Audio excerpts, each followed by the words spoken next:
Bonjour à tous. À ce que je vois, pour certains d'entre vous, on fait attention à leur apparence. Et oui, c'est vrai que l'on fait attention au regard des autres sur nous-mêmes, au regard que nous portons sur les autres, au regard que nous portons sur nous-mêmes encore. Et ce regard, ce souci de l'apparence a permis d'établir des règles, des modes, et qui sont tour à tour devenus obsolètes. Et c'est ce qu'on appelle, ce qu'on peut appeler l'histoire de la cosmétique. Ce regard, ce souci de l'apparence se retrouve dans toutes les cultures, et notamment dans la culture traditionnelle kanak.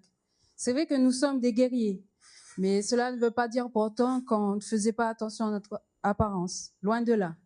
C'est ce que l'on voit avec les coiffes majestueuses que portaient les guerriers avant, les parures de coquillages, les peintures sur le corps.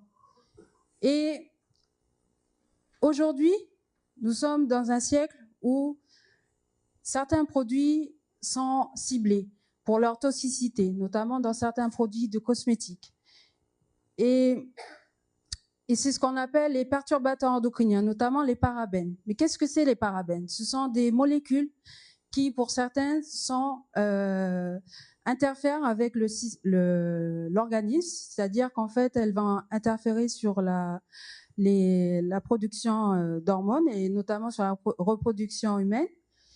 Et c'est là que j'interviens. Ma thèse consiste à répondre à ces polémiques, à ces différentes problématiques, en proposant des alternatives, en se basant sur les savoirs traditionnels.